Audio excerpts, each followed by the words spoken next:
Hey guys, let's talk about weenies. No, not those kinds. Let's talk about theme park and zoo weenies. I can't really make this sound any better than it actually is. But essentially what we're working on today for the first half of the video is what the theme park community essentially refers to as a weenie. I know it's a very silly term, but that's actually what they call it. Essentially what it is, it's a focal point in your park that oftentimes will attract the viewer's eyes towards it.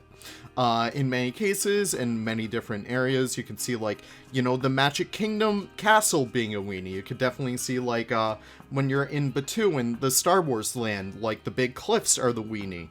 Essentially what it does is it kind of guides the visitor over to a certain area and always gives them a frame of reference as to where they are within the park. And today I really wanted to build one based off of the Torre de Oro, which is found in Sevilla, Spain. It's one of my favorite pieces of architecture, like, in the entire world.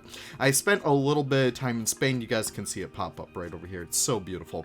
And it was easily one of my favorite things to look at whenever I was in that city. And I was like, you know what? We're making this San Diego Zoo. By the way, welcome back to Monsteros Zoo. So we're essentially making this San Diego inspired zoo, and I really want to include a lot more of Spanish architecture, a lot more of Spanish themes into the park itself, and this was my ideal way of incorporating that in here, just because I fell in love with how beautiful Spanish architecture and Spanish culture can really be. I really want to incorporate a little bit of taste of that into the park over here. Now, we should probably talk about why I'm doing this. Well, if you guys are very familiar with some of the better builders in the community, number one, why the hell are you watching this channel? And number two, Remnant and Wyatt. You guys can see their examples of weenies pop up over here. Remnant's and Wyatt's weenies are so much bigger than mine, and you know, it's something that I've grown to accept. It's something that I'm like, okay, that makes sense. But you guys can essentially tell with the pictures provided that you can kind of see the weenies at any point in the park. And that's essentially what the goal of the weenie is to be. They're more so basing it off of stuff from Balboa Park. I'm more so basing it off of personal experience and personal choice. I am in love with this stupid little tower. Just because it's so, like, unique in its theming. It's Moorish. It was made back in, like, the 1600s, I want to say, by the Moors. And it's just been absolutely repurposed into being, like, this beautiful little tower that the Spanish kind of turned into its own thing. That's a whole other can of worms right there, but I don't know, I'm just a very big fan of how it is. You guys can see me doing that little window up there. I was very proud of that. Essentially, I could have done something that was more so along the lines of just slap a window on there. But no, I really wanted this to be as detailed as possible. And that's why I'm doing these tiny little window frames over here. That's essentially some things that they actually do have on the tower itself. And I wanted to incorporate as much of that as possible. Also, what I want to do was give this build as much depth as possible, so you could see me honestly playing with some of the pieces in order to get these unique shapes of the windows and such in just, you know, the fanciest, funniest little ways. So you could see me honestly using the planters and the different kinds of fountains and stuff like that honestly make their way into here, and I think it works exceptionally well. I would have loved to have having it sunken in a little bit more, but unfortunately I'm not really too skilled with those kinds of smaller pieces that I wasn't really confident in my skills in order to get that little window frame right there. But in the end, it looks very good because it's very high up. And yeah, that's pretty much it. But what you guys can see me doing right here, you may be saying, Leaf, you're only doing one side of this build. What the hell is wrong with you? You have all these other sides to do. That's because I'm using a little technique known as the mud pillar technique. It's one of my favorites in the world. So essentially what the mud pillar is, it's a grid item that is located centralized within the grid itself. Think of having like a box of like 4 different sides. It's right in the middle of that. Unlike the other pieces in the game, which, you know, like the walls and stuff, they only clip to the outside of that square, the mud pillar clips into the inside of the square, so you could rotate it and be perfectly symmetrical on both sides. So that's essentially what we're doing over there. And what I'm just doing over here is just perfecting those sides, and you can see me kind of like testing the waters a little bit, making sure that it looks like, you know, relatively even on all the other sides before I move on and do other pieces for it. So essentially what you see me doing right there is trying to get, like, you know, those offsites working. Offsites, I don't even know what I'm saying. The parts that don't actually have windows, I'm trying to actually get those to look nice, even in, like, they're actually supposed to be there. And what I essentially just did right there, I finished up the rest of the build. And, like, you know, we're moving on. We're moving on to the top of the build. I really want to have this be kind of ornate, because when you do see the picture of the tower, it looks very ornate at the top. I want to say that this version that I have done for you guys right here is not going to be the final version. As the zoo progresses, I will constantly go back to this build in order to make it highlighted throughout the park as we move on through it. While it is a very kind of short and stubby building, I tried my best to make it a 1-to-1.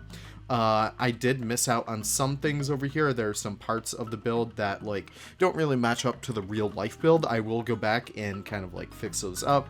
You can see me try and get those little pointy parts of the actual minaret right over there. Didn't really work out too well, unfortunately.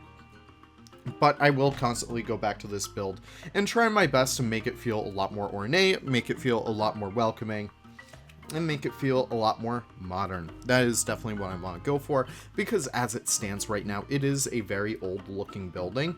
I do want to constantly improve it as time goes on, but you guys can see me working my way up to the tower up there. I'm very much a fan of how well those North Africa temple pieces kind of worked out right there. I thought that was a wonderful use for them, just trying to get them to look like that. And I also do a little bit of a dome up here. I forget how I actually do it. I think I just have it be like, you know, kind of like a square dome up there. Oh no, I use the fountain pieces because I am innovating. So we essentially just have all that jazz up there, and we do kind of like an ornate fancy tile thing up there.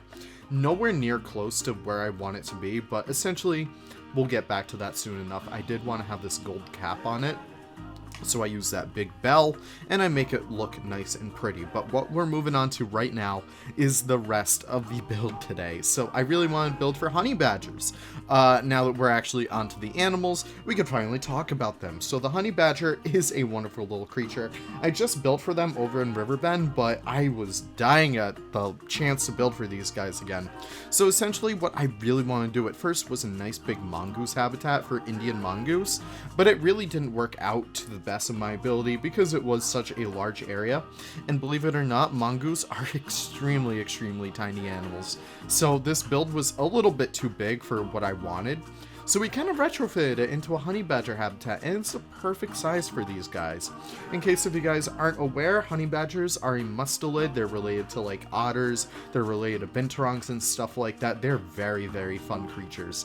You guys may know them from the very famous video, True Facts About the Honey Badger, whatever it was, by like Randall. I forget, I don't really know, it's been so long. That was like my jazz in high school and like middle school and stuff. I love that video. But moving on through here, I'm doing these fancy little glass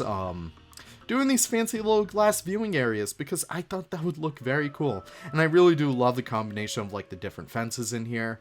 Another thing I do want to bring up, again, another tip from Lion that I will never forget, is that if you change up the fences, stuff will look good. Okay, you can't just have the constantly like the same thing going over and over again, because that doesn't make for an interesting layout.